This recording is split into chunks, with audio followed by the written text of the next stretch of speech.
Here at Foundation, we believe in something that we refer to fairly often in our kind of behind closed doors with our staff and our crew as the 414 window.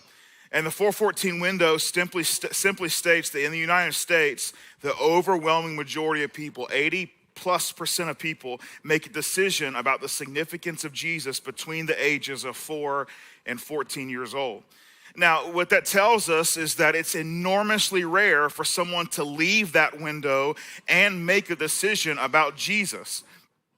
So when you look at this column here, which has the name of everyone that's in this building, made that decision to say, hey, I want to give my life to Jesus. When you see that, you would think that 80% of those names then reside in that window 4 to 14, but that's not true.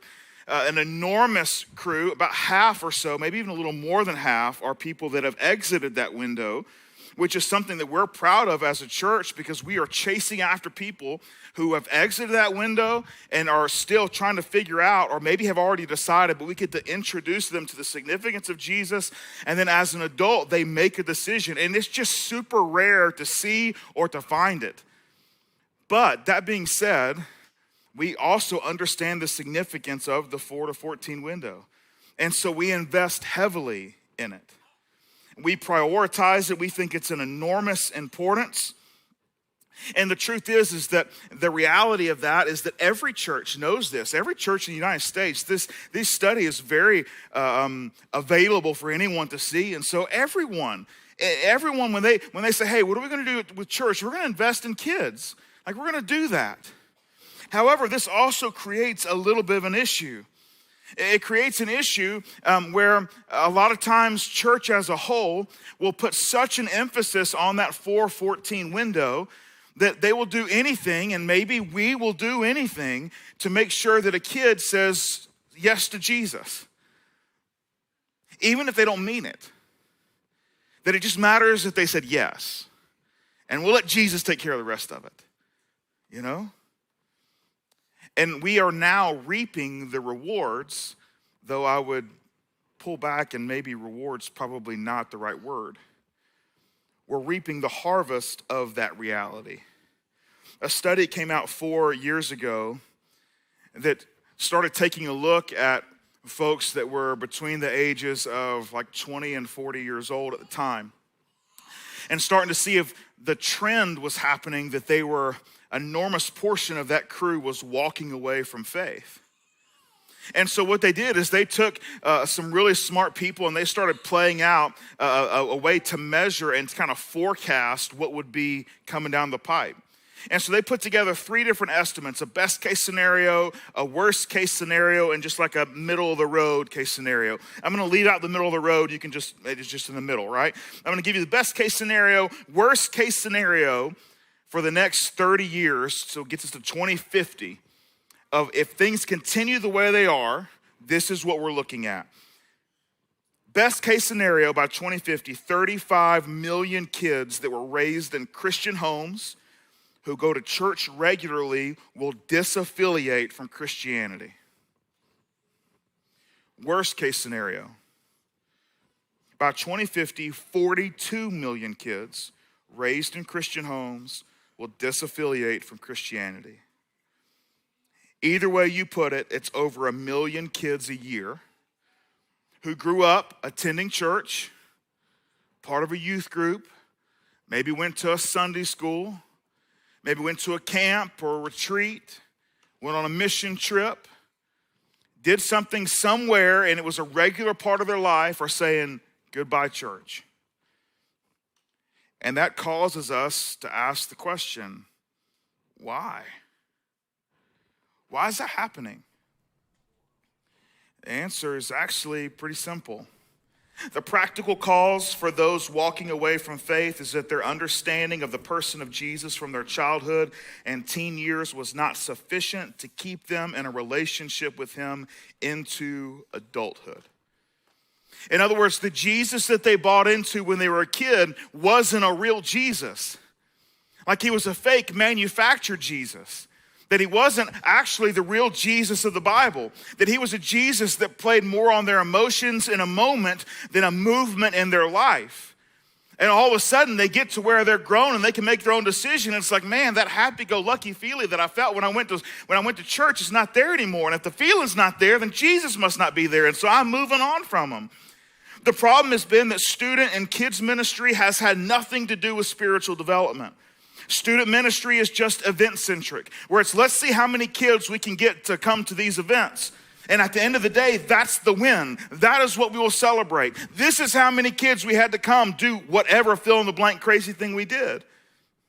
The only thing that matters is those numbers. And kids ministry in church was simply babysitting and playtime. Like we need something to happen while the adults do their spiritual stuff in the sanctuary. And so let's just make sure we babysit those kids well. That our number one priority and probably our only priority is just give them back as close as the way we got them. Spiritual development wasn't something that was measured. It wasn't a priority. It was just babysitting. And kids have been taught that their faith hinges on simply asking Jesus into their heart. Something that never happens one single time in the Bible. It's nowhere. There's never a single person in the entirety of the entire Bible that asked Jesus to come into their heart. Not one, ever. In Greek, Hebrew, Aramaic, Latin, none of them. Never a single person. Yet for some reason, that's what we tell kids. Just right behind your rib cage, there's a tiny house and Jesus is gonna move in. No. You know what the Bible says about having a relationship with Jesus? Is that we don't do the asking.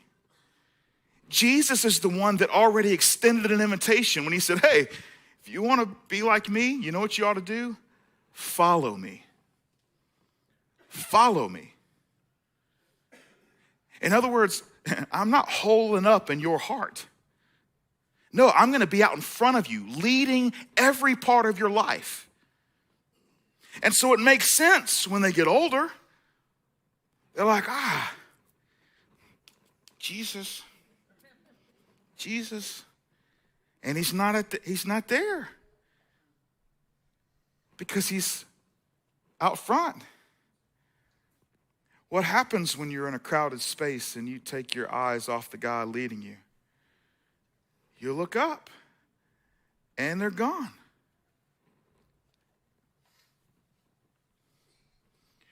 Now, don't get me wrong, it was well-intentioned, right? The Spirit of God is promised to live and dwell inside of us. The Spirit of God is. But following Jesus,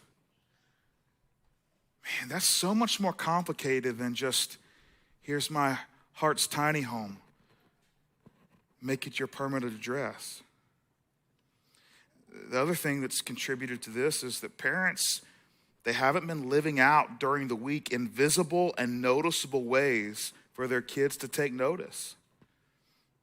The Jesus they learned about growing up, it no longer interests them because their primary encounter with Jesus was on Sundays. And there's 168 hours in a week.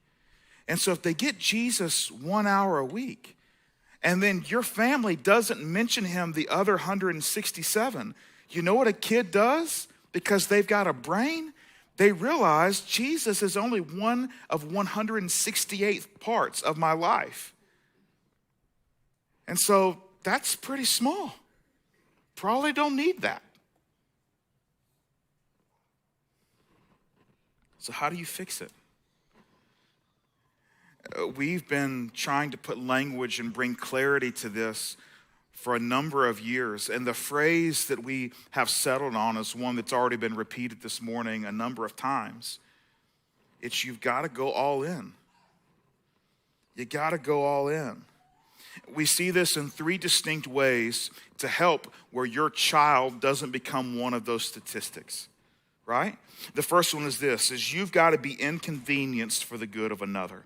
And your kids have to see it, right? That's our definition of serving here at Foundation, is to be inconvenienced for the good of another. And your kids need to see it. And they need to know why. They don't need to know like, man, goodness, we're going to fit this in.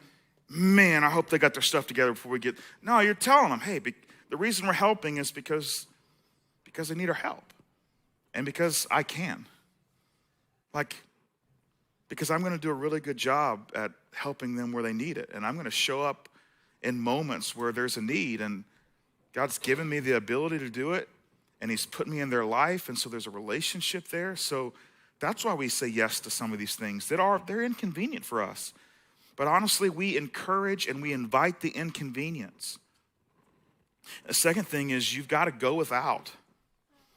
And they've got to watch you go without, and they've got to know that you're going without, and they've got to know why you're going without.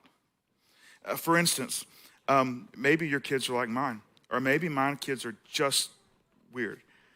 When we go to Target, right? When we go to Target, especially when they were smaller, every time we would walk in, they would tell me, hey, can we go to the toy aisle? I know we're not going to spend any money. I just want to look. Right. Yeah. You just want to look. Right. Uh-huh. And then, of course, we get to the toy aisle, and it's like, hey, I'm reminding them as we're coming around, we're coming around past the towels, and it's like, hey, we're about to be there, okay? Now, I'm just letting y'all know we are just looking. Like, yeah, Daddy, we're just looking. And it's fine for the first, 25 minutes. We're just looking, right? You know what I'm saying? Because we can't tear them away. They're looking. They're studying. All of a sudden, they want to read everything. It's like, I can't get them to read at home, but they will read the back of a toy thing. You know what I'm saying? What's this toy made of? Is it gluten-free? I don't know. But they're getting all the details.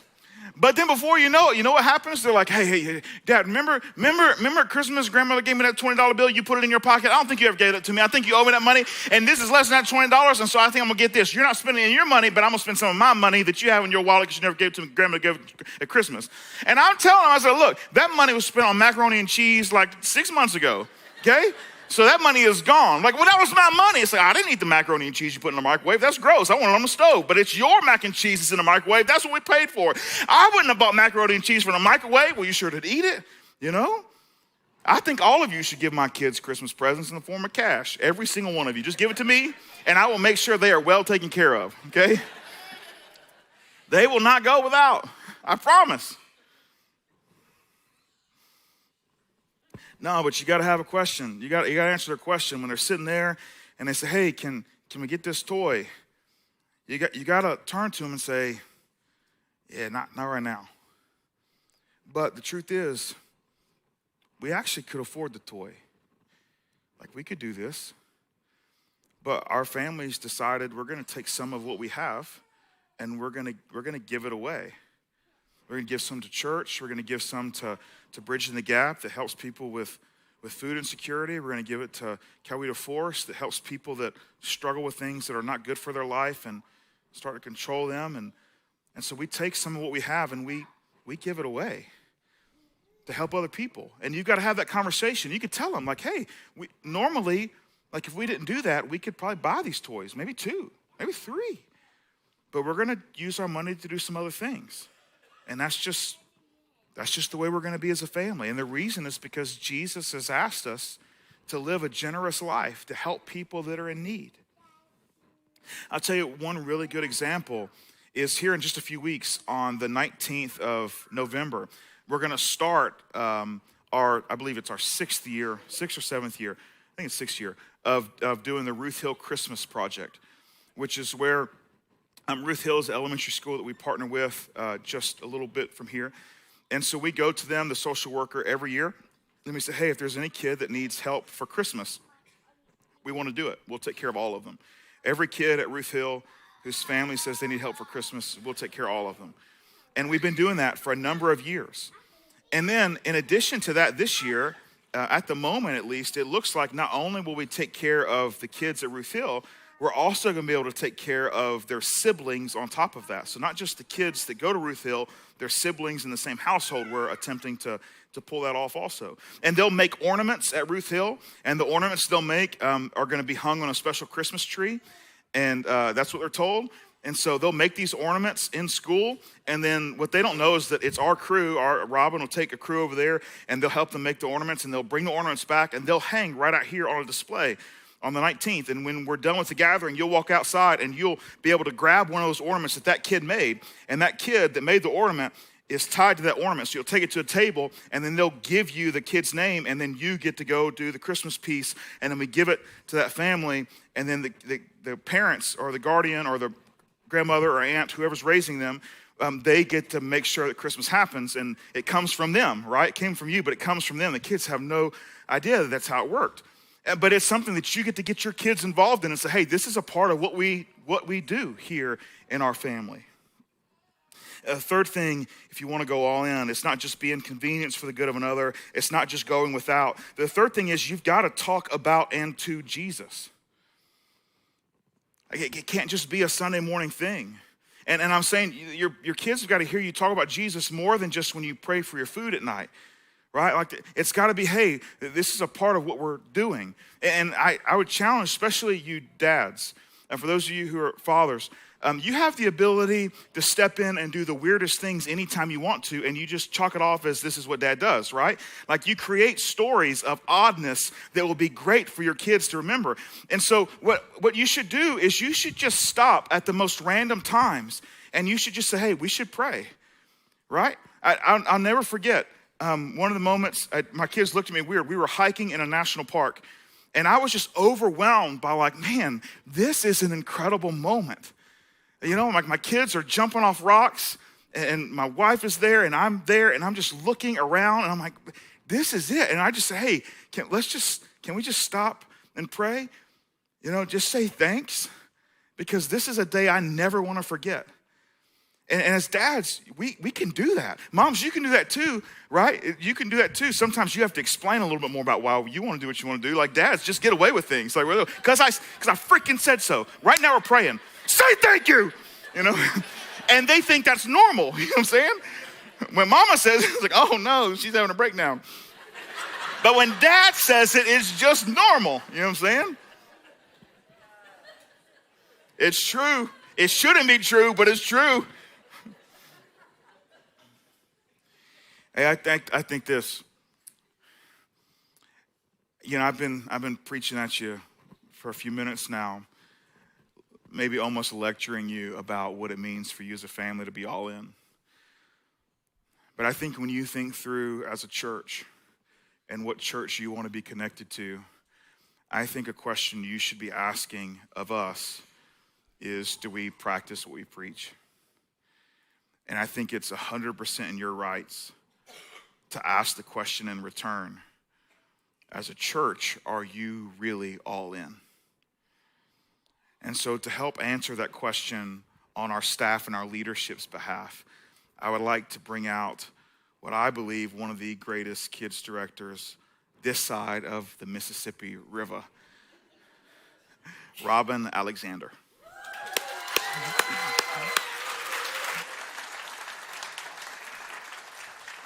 Thank you, Clint. As Clint mentioned, my name is Robin. I'm the Kids First Director here at Foundation, which means I lead kids from birth to 5th grade.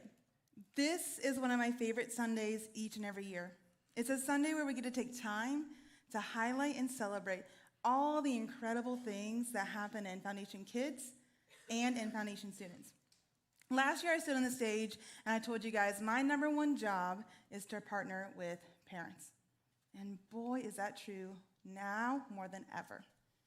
As Adam and I have looked at this year of 2023, we've really dug in. How do we make it more and more personal for your kids and for your students? How do we continue to partner with you guys as we continue to grow as a church? I think one of the greatest assets and tools we have for that is the incredible team members on our teams. These people have been vetted, verified, like on Instagram, that little blue check, right? They've all been background checked and they've passed everything. And these people have said yes to being involved in your kids' lives. They have said yes to helping your kids own their faith. And they have said yes to putting in the time, the work, and the effort. When we look at how every kid and student needs 5 safe adults in their lives, and that's beyond their parents, we look at the fact that we get the opportunity to provide 1, 2, 3 of those safe adults for you guys. And the fact is, if you don't provide these safe adults, it's not like they don't need them. They're going to find them somewhere. And so whether you're helping place good, safe adults in your kids' lives that will help continue to put them on the direction that you want them on, the path that leads to Jesus, they're going to find them somewhere. And you don't get to choose if those people have good insights or bad insights. And so this Sunday, typically, Adam and I get to come up here and we get to talk about all those fun things. But as we've looked into our ministries this year, and we've looked into the way that we get to lead leaders to partner with you as well, we wanted to take some time to highlight that. I'm going to bring out some of our leaders this morning. Come on out, my team members. And they're going to answer some questions for us this morning and just kind of share their heart, their why, and their win of why they do what they do each and every week. Give them a round of applause, because come on.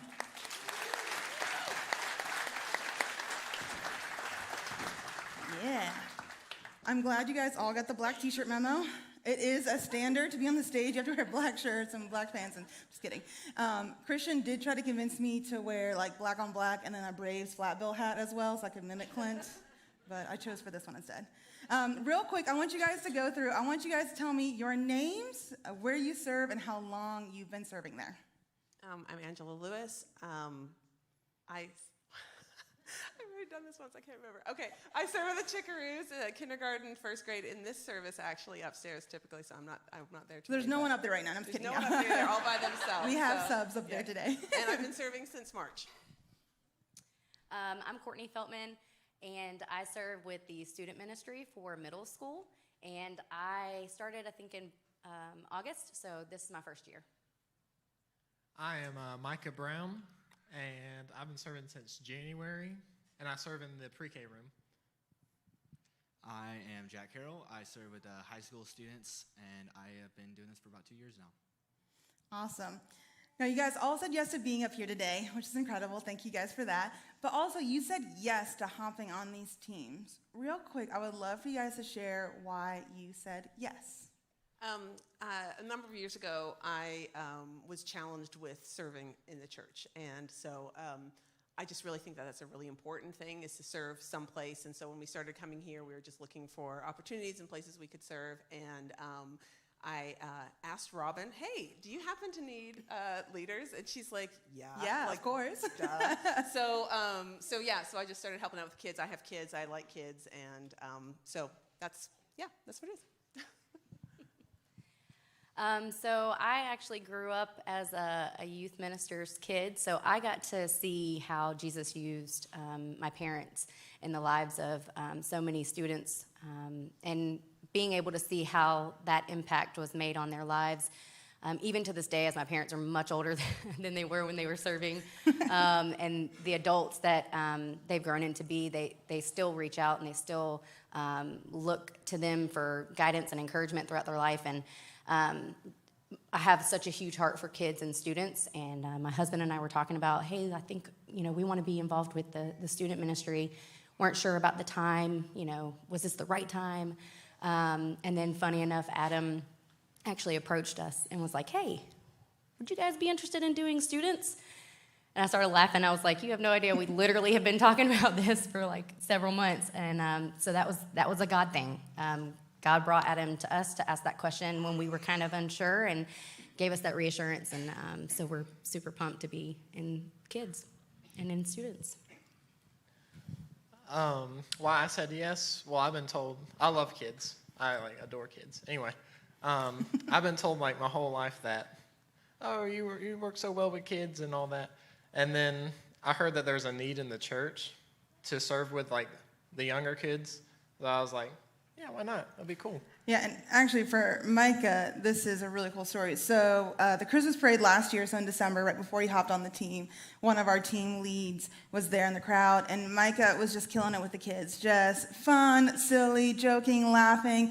And she texted me and she said, Micah Brown, get him on our team.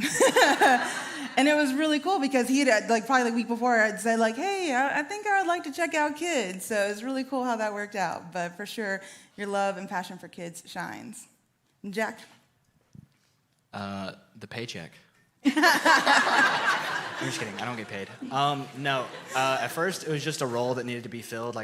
All of them, Adam asked me, and I did say yes. But to keep me coming back, it's just the kids and the impact they have on you and that you have on them that just keeps bringing me back every year. Absolutely. I love that. What is something that you wish every parent knew, or something you want to tell every parent? Courtney, you can start us off on this one. Yeah, so, we commit, I personally have committed to these students to be there for them and to help guide them and help them learn what it means to own their faith as they grow and take on this world that they're growing up in. But I also want the parents to know that, like, we're here for you as well. I'm here to be the support in your community and in your village. Use me as a resource. Let's work together to help get these kids through life while maintaining and growing their faith in Jesus. So we're here for you guys just as much as we're here for these kids. So let's partner together. Yeah, absolutely. Which I think the crazy cool thing is every volunteer on Adam's and I's team, they have a passion just as much as we do for kids building and students building an authentic relationship with Jesus, one that's not borrowed, but one that they completely own. We love that, and you guys do an incredible job of that. Micah, will you answer this one? What's something you wish every parent knew? I wish every parent knew that we were there for them. Yeah. Like what she was saying, it takes a village, But And now, this January, you hopped on the team, right? And what kind of rotation did you do originally? originally I just did the every other week in the 9, but then I just felt like a passion for it. I saw there's a need, so I was like, I need to do it every week now because I don't know, these kids are really they really made a connection when they saw a face every week. Yeah. I can't imagine not doing it now. So It's incredible. It's incredible. Now, some of you guys have been a part of either camps or retreats, and so I know there's always some funny stories with that. Jack, you're like the king of camps and retreats. Why don't you tell us a little bit about that, maybe a funny or favorite memory from them? After 2 years, there's a lot of retreats and stuff, so you have a lot of memories. But some of the fun ones are just staying up late with the high school guys, past bedtime and playing video game tournaments. One of the bad ones is getting my leg waxed twice by Carson and his little brother. I know, it's a family thing, right? Yeah. But no, some of the best ones are at MOVE, this conference we go to, and it was at Lee University in Tennessee this year. The guy preaching was talking about how the Holy Spirit was moving through the room, and to just let it kind of speak to you and see who you need to go talk to in that room, and seeing those kids come up to you and you lock eyes with them, and it's kids you've been pouring into for the whole year, and they just break down crying on your shoulder. It's just one of the greatest moments. I think it's incredible that you've made such an effort in their personal lives that they trust you with these big and emotional moments. Angela, why don't you share about camps? You got to do art and science camp, right? I did This art and summer? science camp, and like I said, I normally do kindergarten and first grade, and art and science camp. I asked, and I think Robin put me in with some older kids because I wanted to see what that was like, 4th and 5th graders, and were a blast. But it's kind of neat because I've been able to really connect with a lot of different age groups. And a fun thing is that I mentor every week at Ruth Hill, and I've been able to go there. And I actually have to go a little bit early to see my student because I have so many people like Danica and her friend Rachel now, and I have to give them hugs. And so it's really cool just to sort of people and the older boys, we just kind of fist bump and stuff. But it's neat to be able to connect with all of these kids that go here and at the school, and yeah, this is great. Yeah, I think the whole planting seeds here, with kids ministry and student ministry, the fact that we get to pour into them and meet them where they are and become a source of encouragement lives far past maybe the week at art and science camp, which I think is great that you get to see them during the year. Last question here this morning. I want each of you guys to answer this. How are you all in? I really enjoy teaching the kids, and I always said that I will totally let them give the answer, it's Jesus, every single time, but then I want to go deeper, and I want to know what else, and how does this apply to their life, and how will this apply to the future, and I just really want to go deeper, and that might be a lot for kindergarten and first grade, but that's just the way that I am, and I love that, and there's some kids that can just give me some really great answers, and you can tell they're thinking about it, and so, yeah. You can see those wheels turning. So for me, it's being committed to these kids week in and week out, day in and day out when they need it. and creating a safe space to where they realize and understand that they matter, and it's important that they understand that they belong. I really want to create that environment of that you belong here, and I want them to know that each one of them matters to each one of us. So that's Yeah, it's a great point about belonging. These volunteers, along with everyone else that's involved in these teams, put a high priority on making kids and students feel like they belong well before they feel like they have to behave in any way. And so they're the relational pieces that make kids want to come back. Go ahead, Micah. I feel like God has called me to be like a role model to some of these kids, and I feel like one of the best ways to do that is like be consistent, like be there every week, so that way they like know you, they can trust you, like you're familiar to them. And also, like, I want to give a shout out to our student volunteers. Yeah. Because like they're there a lot more often than you would think, and they love serving as well. They always help us and have a good time doing it. So Yeah. So in fact, I think what's really cool right now upstairs in the kids area, probably about half the volunteers that they're serving are students. And in our student gatherings on Sunday nights, we have full student teams that lead like the check area, greeting, and check-in. These students have a passion for plugging back in, serving, and sacrificing, and I love that. In fact, last week in the 2-year-old room, we had so many student volunteers up there. We had a 1-to-1 ratio up there. Yeah, it's adorable. Look at them up there. And so how incredible that when those kids came into that room that day, they had one person like assigned to them. And yeah. I was going to say, that's my husband, and Yes. I always ask him, I was like, so how does the 2-year-old room go, and how was your middle school group? Yes, he has like a middle school small group inside the 2-year-old room, and it is incredible watching those kids just feel so well loved and supported in that room because of that. So we thank you, parents, for bringing your students to serve, and we thank you guys for pouring into kids in that way and students that they want to serve just like you guys. Jack? For me, being all in is trying to connect with these kids not just on Sunday nights, because these bonds stretch further than just one night a week.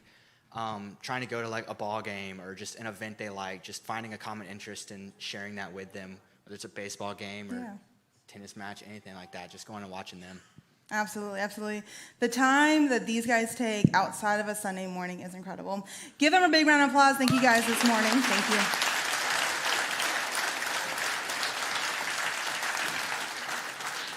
Like Clint said, we have some families this morning that are going to be a part of our All-In Sunday, and so they're going to go ahead and come up on stage at this moment. Now, here at Foundation, because we love homework, of course we gave these families homework. So over the past couple weeks, as they've registered, they've been working on their homework. They were asked to think about the end. Now, the end is your kid walking out the door when they're 18, heading off to college, heading to their own house, whatever that is, to think about that moment and to think, what 3 words would you want them to be defined as? That's a really hard job. I know that. It's really hard to dwindle everything you want your kid to be into 3. But they did it. They did awesome at it. Now, these words, keep in mind, they're not the product right now, right? Kids have they have a while to go, right? We've got some time. But these are the 3 words they hope them to be by the time they're leaving their house and they are grown up. And so we have our first family. Well, y'all come on up, Corey and Chad. Go ahead and introduce yourself. Good morning. I am Chad. This is my wonderful wife, Corey, and our amazing son, Isaac, and we are the Staples family. Yes. And so you guys chose 3 words for Isaac. Those 3 words were joyful, compassionate, and courageous. And so we promised to partner with you guys to be all in, to help you guys to raise Isaac to be joyful, compassionate, and courageous. There you go. Thank you, guys.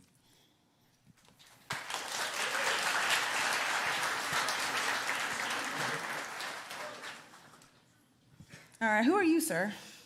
I'm Joey. My wonderful bride, Katie. We've got Layla, Parks, Davis, Maverick, and then Harper's not here. And we're the AGs. We're the AGs. I love it. And so you guys chose 3 words for Maverick. I thought we were supposed to, I thought you were about to make me remember what they were. Oh, what were they? I Just thought kidding. put on the spot. I wouldn't do that to you. Those 3 words you chose were loyal, selfless, and confident. And so we promised to partner with you guys to help you guys to raise Maverick, to be all in with you, to help him to become loyal, selfless, and confident. You want to hold that one for Maverick? There you go. Boom.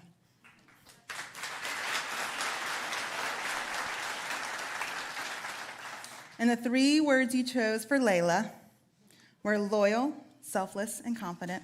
And so we promise to partner with you guys to be all in, to help you guys to raise Layla to be loyal, selfless, and confident.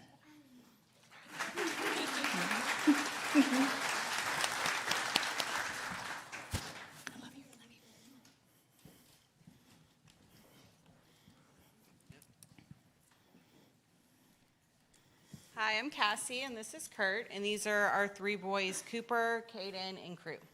Awesome. I love that they're all matching. This is incredible. This is a good job.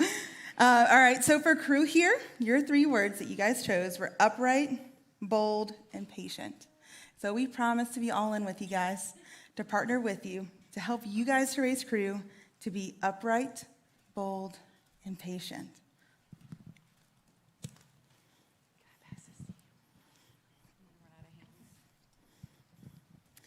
All right, and for Caden, the 3 words you guys chose were upright, bold, and patient.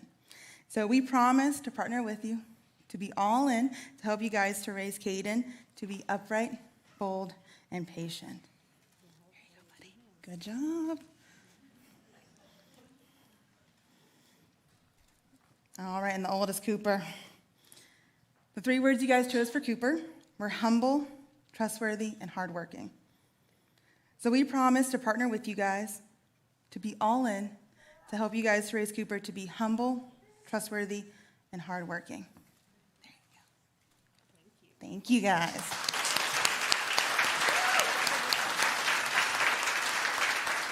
As these families walk back to their seats, I want you guys to pick a family, pick a kid, pick a parent. I want you to start picturing their faces in your mind. We know when it comes to raising kids, it takes a village. We want to be a part of that village. We want you guys to be with us in that. And so as they walk back to their seats, we're going to take a moment to pray for them. I want you to remember that face in your mind. I want you to pray for this family as the years go on.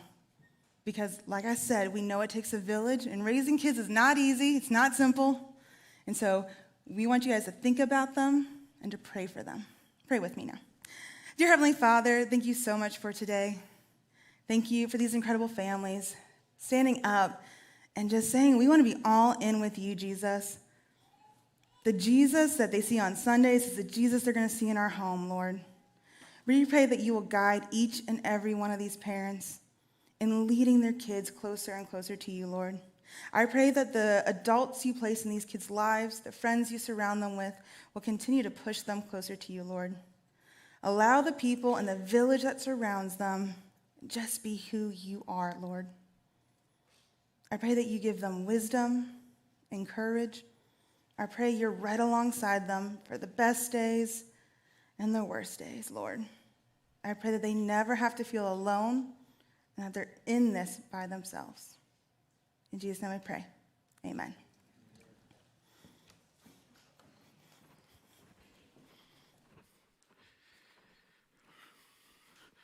So when we try to partner with families and we try to think through how do we bring clarity to this idea of being all in,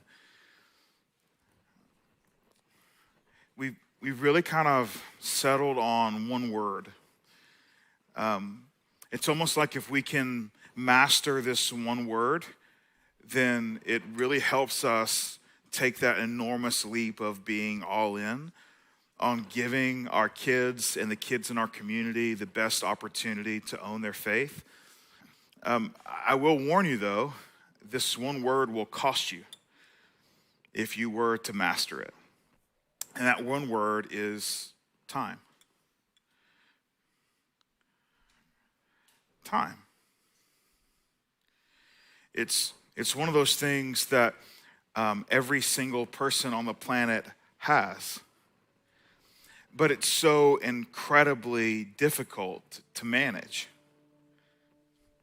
It requires a lot of thought and intentional thinking. It requires a good bit of sacrifice. The truth about time is that it's something that you can't get more of, but you can make the most of. At Foundation, we like to measure time in bouncy balls. We've got our own reasons for this. We think that bouncy balls are more fun to play with than watching the hands on a clock, you know? Oh, that wasn't good. I think bouncy balls remind us that time can be a little unpredictable, you know? That there's just no telling what happens when you let it out of the jar. I don't know if you're like me. Whenever I had a bouncy ball when I was a kid and I saw a wall, I wanted to throw it against it. And since I'm the pastor here, I can do what I want. I'm not going to catch that. I have no idea where it's going. Look at that. All the way to the other side. See? It's brilliant. Bouncy balls, when we think about measuring time with bouncy balls are good reminders because they're easy to share. You know? They're fun to throw at people. Oh, good job. Now I know where Harper gets it. Thought it was from her dad. She just proved you wrong. Oh, I'm so sorry. Sorry. That came out a little harder. I was trying to hit Jonathan. There we go. Almost. I think, let me see. Let's go Colin back. Don't throw the ball back. Hey. I'm gonna go back row. So 9 o'clock, I made it to the next to back row. But here you go, Colin. It was low ceilings, so just y'all watch your eyes. Did y'all sign a waiver? Oh, okay. I got it. Jesus gives second chances. Oh, shoot. Oh, watch yourself. Try it again. That's not my problem. It's your problem. I'm telling you, want some? Okay, there you go. Yeah, good. It's easy. Yeah. The problem with bouncy balls, it's also the same with time, is because so many other people want them. You give too much of it away,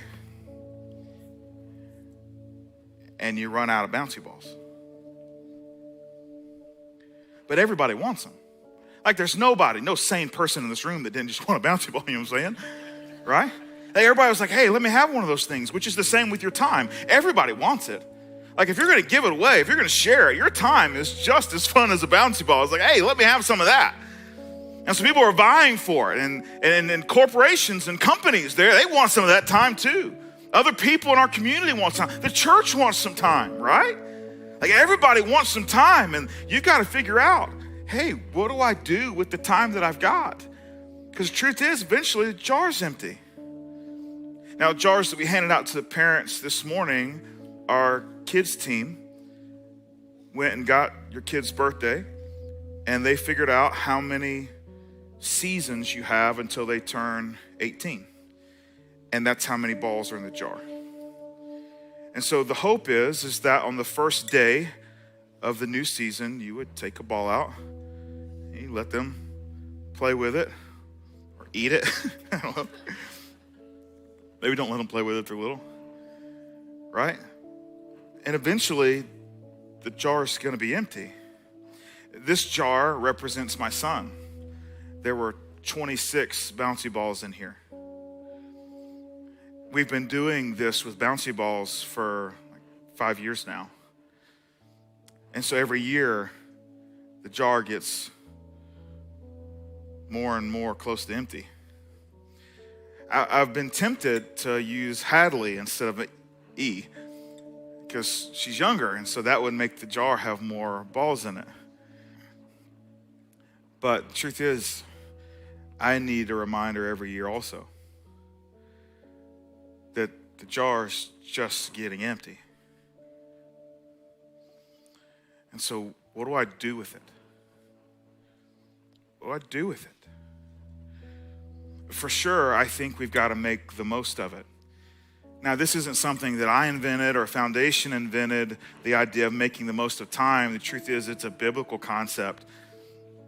Paul tells us this in Ephesians. He says, therefore, be careful how you walk, not as unwise men, but as wise, making the most of your time, because the days are evil. The people are trying to rip away that commodity, that idea of time from you. They attempt to steal it. They want it from you. And so how do you make the most of your time?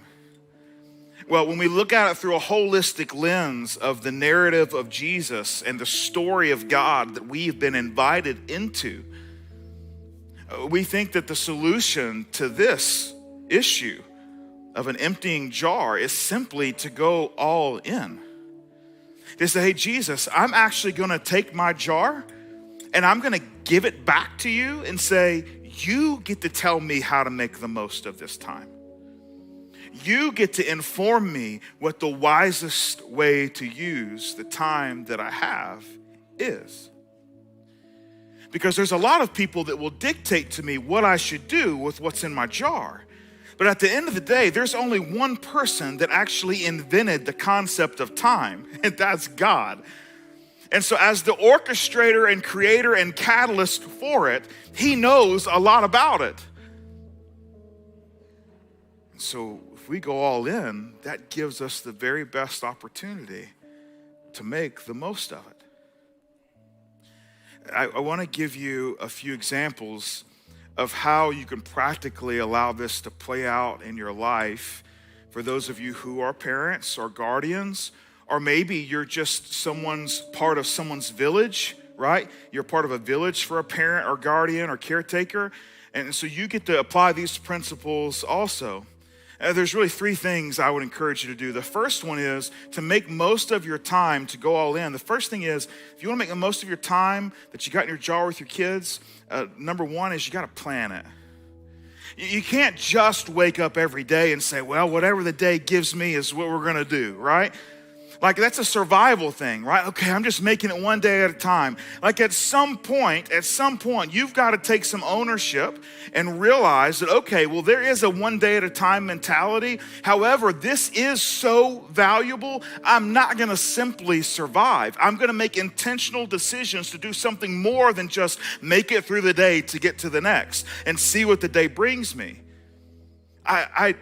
I can't stress this enough. I enormously encourage you to take time away from our world that we've created for ourselves and go on trips or vacations or whatever you want to call it away with your kids. Now you might say, hold on, wait, we don't have the money for that.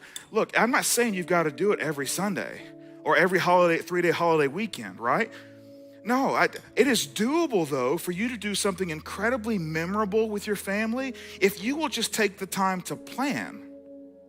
There are people in our congregation that's what they do. If you wanted to sit down and make a budget for your household and you had no idea where to start, I promise you they would do it.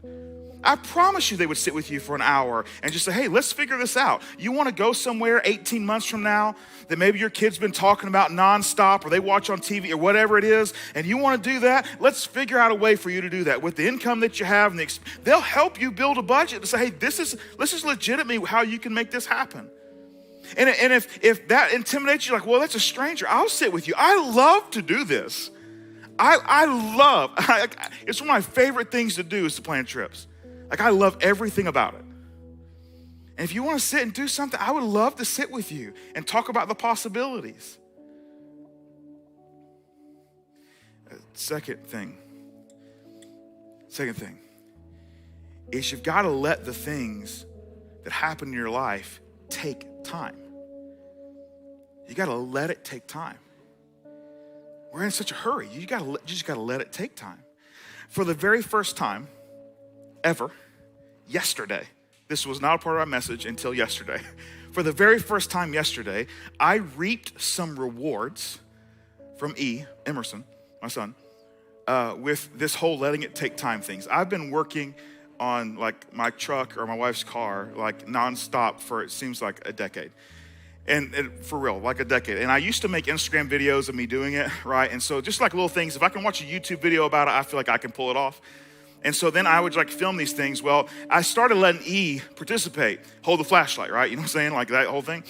Well, like I've started letting him do some things, but it takes longer when he's doing them, right? So yesterday, I say yesterday, for like the last, 90 days, I've been working on Brooke's car, her back passenger side door. This door ajar light has been going off, runs the battery dead, she can't start the car. It's been a mess. And I've been rewiring things, I've grounded things, I've cut wires, I've taken the door off, I've done a lot of things, and I couldn't fix it. Finally, I gave in and I took it to a professional and they fixed it in 3 minutes. Like, yeah, I know. Yeah. But I took it to them without the door on, right? So I still had to put the door on. And I was out of town this week, and so my wife drove around without the door on. Not like the actual door, like the inside of the door. Like there was just bare wires and stuff. And so I get back, and Brooke just casually mentioned, she was like, hey, any chance you're going to put that door on? Ever? Because it's been a couple weeks since it got fixed. And I said, yeah, I'm going to do that today. And so I told E, I said, E, let's go. We're going to put the door on. And he's like, okay. So we go outside and we got the bowl, we got the screws, we got all the tools, we got to do it, the little wrench and the screwdriver, all that kind of stuff. And so we're getting there, and we got to put the door back on. And so we're going to put the door back. He said, hey, let me try it. And I was like, well, it's kind of delicate. You got this little lock thing you got to put up in there. You got to connect this little thing. I said, let me try to get this on real quick, and then I'll let you help. I said, okay. And so I'm trying to do it, and I get the door on, and I'm pushing. There's a little pin on the back. It's got to go in the hole in the door, and I'm pushing it in there, and it's not clicking. And I said, man, come on. Maybe I just hit it. And so I hit it a little bit, and that helped one half. But this half was not going in, and it's still like squishy. And in my mind, I'm thinking, will Brooke notice if I just leave it squishy? You know what I'm saying? But that's fine. No, we're going to fix this thing. And so he looks at me, and he says, Dad, I think you've got to allow the hinge on the back to go over the window piece, and then it'll go in. And I was like, no, Emerson, that's not the way it works. He's like, no, I don't think I've ever seen it with that exposed. I think it's got to go over that. And I was like, no, E, like I ride in the back seat of that car ever. He's been riding in the back seat of the car for like 10 years, right? So surely he's seen it a couple times. He said, Dad, I've never seen it that open. And I started looking at it. I was like, well, shoot, you're right. You know what, you're right. So sure enough, we hung it over and it snaps right in. You don't have to punch it or anything. It's wild. You just, that's it. And so then he said, hey, I want to put the screws in. And I was like, well, they're tiny screws. If we drop them in the gravel, they could be lost. And he said, well, I want to do it. And I said, okay. And so all of a sudden he starts putting these screws in. So he's got 1 screw, 2 screws, 3 screws, put the plastic back on. And before you know it, the whole door's put together. He did the whole thing. Like I just sat there on the bucket and watched. Sometimes you've got to be the one that just holds the flashlight. Right, like, I mean, if you grew up like I did, then you were the one that held the flashlight, you know what I'm saying? Like your dad said, hey, hold the flashlight! You know what I'm saying? It's like, I'm holding it. You're holding it wrong. How can you hold a flashlight wrong? No, you're holding it in the wrong place. That's not what you said. That's exactly what I said. No, you said, and then I was like, go to your room. Okay. You know what I'm saying? And all he was trying to do was screw a little thing in the middle. That's it. That's it. Look, for those of you who have garages, you are so lucky to not have to change an alternator in the middle of the night in the grass. Yeah, it was quite an evening. I'm scarred. I'll be fine. Sometimes you've got to be the one that holds the flashlight and just let them take the time. Third thing, you got to be spontaneous. You got to catch them off guard. You want them to remember something, catch them completely off guard. Get them ready to school, intentionally drive to their school, and say, you know what, forget this, and just floor it, and go right past it. You know what I'm saying? And say, I've had enough. And like, drive to Six Flags or something. Or go to Stone Mountain. It costs you $12 to get in. And then run them up that mountain. They will sleep. Sleep good. You know what I'm saying? You can take the trolley thing up. So I'll meet you at the top. You know what I'm saying? I'll race you. You know what I'm saying? Like, dude, just catch them off guard. They're your kids. School system doesn't own them. Sorry, teachers. I know. You get 12 days a year where they don't have to have any excuse for a police comes to your door. Let a police officer come and ask me. Like, look, as long as my kid's making good grades, you better not get off of me about my kids being in school or not. You know what I'm saying? Kidding me? Did you give birth to these kids? I didn't either. but I know the one who did.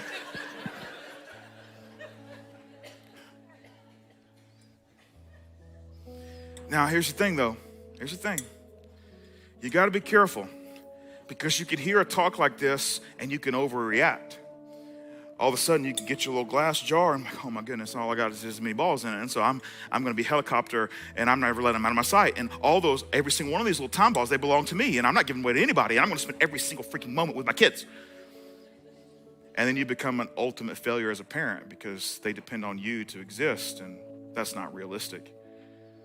Because at some point, they are going to walk away from your house, and what you want them to be is fully functioning, self-sustaining adults, not people that have to look over their shoulder and say, man, I got to call my mom and my dad every single time anything happens. Which it's great to get those calls, but the truth is, you're not going to be here forever. And so part of our job is to pick, how do we share this time? How do we make sure that they're being well equipped? How do I recognize that I actually don't have all the things that they need? That actually Jesus is going to call them to something unique and special that could even be somewhere far away from where I am. And at the end of the day, I hope that I've equipped my children to listen to Jesus more than they listen to anyone else, including me. And how do we do that? I don't have an answer for every specific individual one of you of practically how to do that, but I do know the principle that we pursue. We want to take everything we have and we want to give it back to Jesus and trust that he will lead us to make those decisions. And trust that he will inspire us and move in us for when we take some of this gift and we allow someone else to have it. Or we steward and make use and good use of the gift of time we have. At the end of the day, we sum it up like this: be on purpose with your time. Don't just drift back and forth. Be on purpose with your time. I'll tell you this. For those of you, mom or dad, or bonus mom or bonus dad, or grandmother raising grandkids, or an aunt stepping in, or brother stepping in, or sister, I tell you, only you can do your job. And God wants you to do it.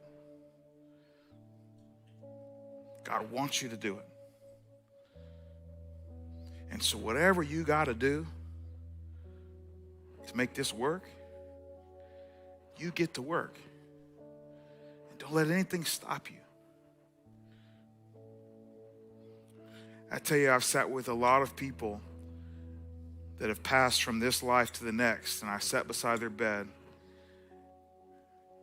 and I've never had one single person say, I wish I had done fill in the blank. I wish I had more of fill in the blank. You know the only wishes I ever get? Wish I had more time.